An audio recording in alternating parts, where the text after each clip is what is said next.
Hi hello welcome to GR TV. Congress సర్కార్ కు బీసీల పట్ల ఏమాత్రం చిత్తశుద్ధి ఉన్నా బీసీ కులగణనపై పూర్తి రీసర్వే చేయాలని డిమాండ్ చేసిన మాజీ మంత్రి ఎమ్మెల్యే తలసాని శ్రీనివాస్ యాదవ్. అనుమానాలు దాంట్లో ఉన్నాయి, మాకే కాదు బీసీ సంఘాలకు కూడా ఉన్నాయి. మీకు డీటెయిల్ గా కూడా చెప్పినాయి. 2011 సెన్సెస్ జనాభా ప్రాతిపదికన 3,50,00,000 మందిది అనేది అఫీషియల్ లెక్క. అది నెట్ లో కూడా ఉంది. 2014లో ఆ సంఖ్య 3,68,00,000కు పోయింది. అంటే 18 లక్షల మంది 11 కు 14 కు మధ్యన పెరిగినటువంటి వారి సంఖ్య. ఆ సంఖ్య ప్రకారం తీసుకుంటే 51% బీసీలు, ఏ కులాలకు సంబంధం లేకుండా ఒరిజినల్ గా బీసీలే 51% ఉన్నారనేది లెక్క, ముస్లిం కాకుండా. దాంట్లో ముస్లిం సంఖ్య తీసుకుంటే 10% అబోవ్ ఉన్నది అనేది ఒకటి, ఎస్సీల సంఖ్య తీసుకుంటే 17% అబోవ్ ఉన్నది అనేది రెండోది, మూడోది ట్రైబల్లో తీసుకుంటే వాళ్ళది కూడా 10.7% అనేది ఒక లెక్క పెరిగినట్ట. 370 వాళ్ళు తీసింది, ఏది 3.1 కాకుండా 354 775 అనేది వాళ్ళ లెక్క. ఈ 16 లక్షలు కాకుండా ఏది 3.1 ఇప్పుడు అడిగింది. అంటే 3,70,00,000 మంది అనేది వాళ్ళ ఒరిజినల్ లెక్క వాళ్ళు చూపిస్తుంది. మేము అది తప్పు అంటూ సర్వే ప్రాపర్ గా జరగలేదు, గ్రామాలలో జరగలేదు, హైదరాబాద్ లో అయితే 30% కూడా జరగలేదు. నేను అసెంబ్లీలో కూడా చెప్పింది. దీంట్లో ఏంటంటే 0 to 6 అంటే పుట్టిన పిల్లల నుంచి 6 సంవత్సరాల వరకు ఉన్న వాళ్ళ సంఖ్య రమారమే 38 లక్షల పైన ఉన్నారు అనేది గవర్నమెంట్ లెక్క. 6 నుంచి 17 సంవత్సరాల వరకు ఉన్న వాళ్ళ సంఖ్య 62 లక్షల పైన ఉన్నారు అనేది గవర్నమెంట్ లెక్క. మరి 3,70,00,000 అంటే మరి మిగిలిన 60 లక్షల మంది ఎక్కడ పోయినా అనేది.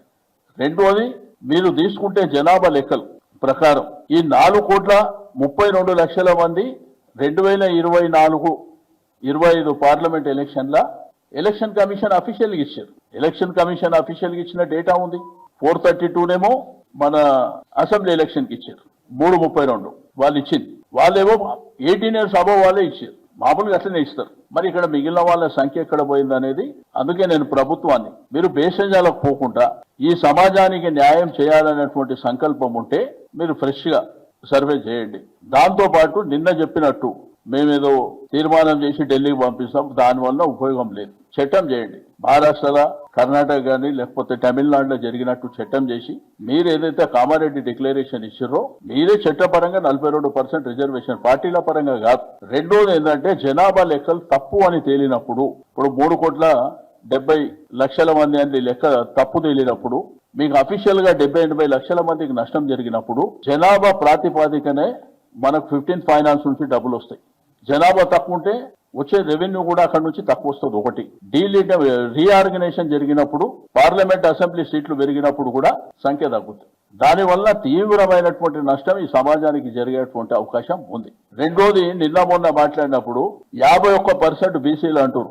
51 కాదు, 51 2014లో మీకు 5-6% పెరిగింది. ఓవరాల్ గా చూస్తే సంవత్సరానికి 1.35% పెరుగుదల ఉంటుంది పాపులేషన్. అంటే 10 సంవత్సరాలకు 13.8% పెరుగుతారు. కాబట్టి 6-7% అంటే ఒరిజినల్ గానే బీసీ సమాజం 57-58% ఉంటారు అనేది మా అంచనా, మా లెక్క. ముస్లింస్, అదర్ కమ్యూనిటీస్ కాకుండా. కాబట్టి మా సమాజం అంతా అవేరే ఉన్నారు.